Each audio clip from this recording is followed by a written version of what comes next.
Assalamualaikum warahmatullahi wabarakatuh. Perkenalkan, nama saya Saiful Mustafa dengan NIM 1903111000074. Video ini saya buat untuk memenuhi tugas ujian akhir semester mata kuliah penyuluhan dan pemberdayaan petani. Oke, baik, di sini saya akan menyampaikan pemanfaatan aplikasi berbasis website untuk pertanian masa kini. Langsung saja. Di sini saya akan berbicara tentang sebuah aplikasi yang bernama Kalender Tanam.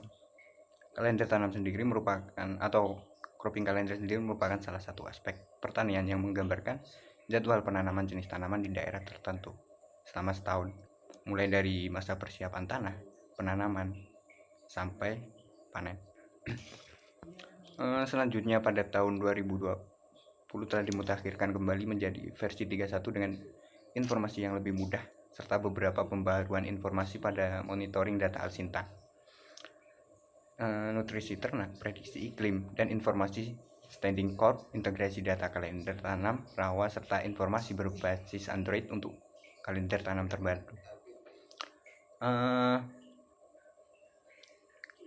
Informasi ini dikembangkan oleh Badan Penelitian dan Pengembangan Pertanian atau Balitbangtan agar penyebaran informasi bisa lebih cepat dan efisien ke seluruh Indonesia. Maka informasi ini dikemas dalam bentuk perangkat lunak yang berbasis website. Pengembangan sistem kalender tanaman terpadu ini bersifat interaktif, diharapkan dapat mempermudah pengambilan kebijakan dalam merekomendasikan awal waktu tanam, serta kebutuhan benih atau varietas dan juga pupuk pada setiap awal musim tanam. Dan aplikasi atau website ini dapat diakses melalui alamat website litbang.go.id. Selanjutnya, adapun detail informasi yang dihasilkan dari SIK TAM atau kalender tanam terpadu ini antara lain adalah yang pertama, ada standing crop. Standing crop ini menyediakan informasi luas tanam padi, sawah per fase pertumbuhan, mulai dari vegetatif 1, 2, generatif 1, dan generatif 2. Pada tiap kecamatan seluruh Indonesia berdasarkan citra modis. Overlay fase pertumbuhan tanaman dengan prediksi curah hujan dapat menggambarkan tingkat kekeringan agronomis. Dengan demikian, kebutuhan pupuk, air, pestisida, dan juga alsintan per fase tumbuh dapat diketahui, sehingga dapat membantu perencanaan pertanian pada level kecamatan dengan cepat dan akurat. Yang kedua, ada monitoring CCTV. Monitoring CCTV ini dipergunakan untuk memverifikasi dan memvalidasi SIK TAM terpadu. Dan juga telah dilakukan pemasangan 55 monitoring online di 7 provinsi, antara lain Lampung, Banten, Jabar, Jateng, DIY, Jatim, dan juga Bali. Manfaat utama dari pengembangan program ini adalah sebagai salah satu verifikasi SIK TAM terpadu seperti waktu dan pola tanam. Dari gambar di depan jelas terlihat bahwa variasi kondisi penggunaan lahan sawah oleh petani. Manfaat kedua dari monitoring CCTV ini sendiri adalah sebagai pemantauan terhadap kejadian bencana iklim di lahan pertanian, baik banjir, kekeringan, maupun serangan OPT. Lalu selanjutnya ada estimasi waktu dan juga luas tanam. Estimasi waktu tanam untuk musim tanam ke depan merupakan sebuah informasi yang sangat dibutuhkan oleh petani. BMKG merupakan instansi resmi yang mengeluarkan estimasi perkiraan musim ke depan. Lalu, Balitbang atau Badan Penelitian dan Pengembangan Pertanian menerjemahkan hasil prediksi tersebut ke waktu tanam bagi petani. Karena itu, penentuan estimasi waktu tanam merupakan keterkaitan antara data prediksi yang diperoleh oleh BMKG dengan data kalender tanam yang dipublikasikan oleh Balitbangtan. Yang selanjutnya ada status tingkat kerawanan banjir dan kekeringan tingkat kabupaten. Status tingkat kerawanan banjir dan kekeringan ditentukan dengan menggunakan indeks banjir atau IDB dan indeks kekeringan ataupun IDK per kabupaten. Apabila akumulatif IDB dan IDK selama setahun nilainya lebih dari 75%, dikelompokkan sangat berat. 50-75% di kelompokan berat dan juga 25-50% sedang serta kurang dari 25% di kelompokan ringan. Untuk kedepannya diharapkan sistem memuat rekomendasi teknologi untuk mengantisipasi kondisi banjir maupun kekeringan. Yang selanjutnya ada status organisme pengganggu tanaman.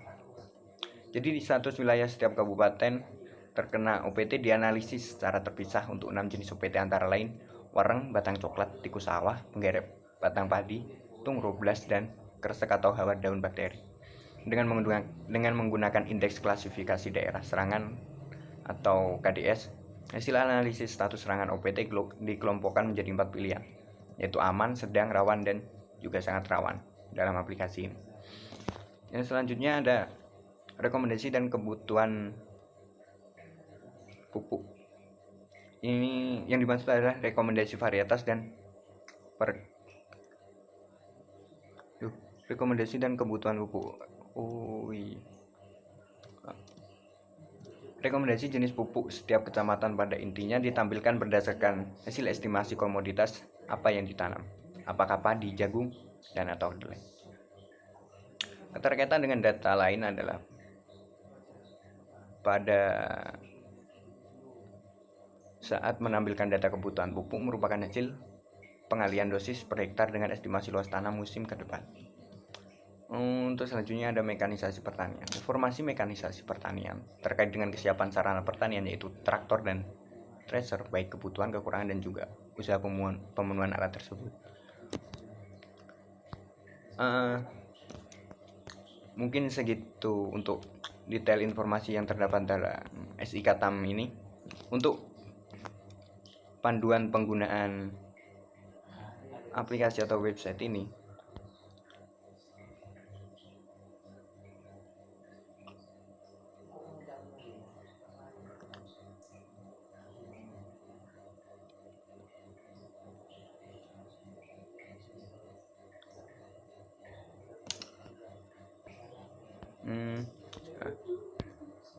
ada buku yang diterbitkan oleh Badan Penelitian dan Pengembangan Pertanian Kementerian Pertanian yang judulnya Panduan Penggunaan Sistem Informasi Kalender Tanam Terpadu versi 3.1. Buku ini dapat diakses atau didownload melalui browser-browser seperti Chrome, browser Mozilla, dan lain-lain, atau juga langsung ke website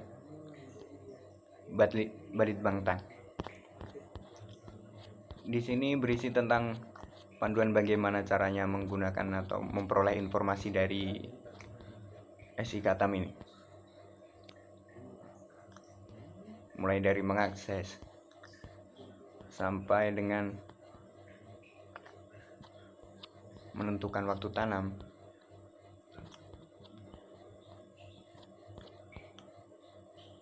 dan juga melihat informasi lain seperti pupuk, alsintan, iklim, banjir, dan lain-lain. Oke. Mungkin sekian yang dapat saya sampaikan. Terima kasih. Assalamualaikum warahmatullahi wabarakatuh.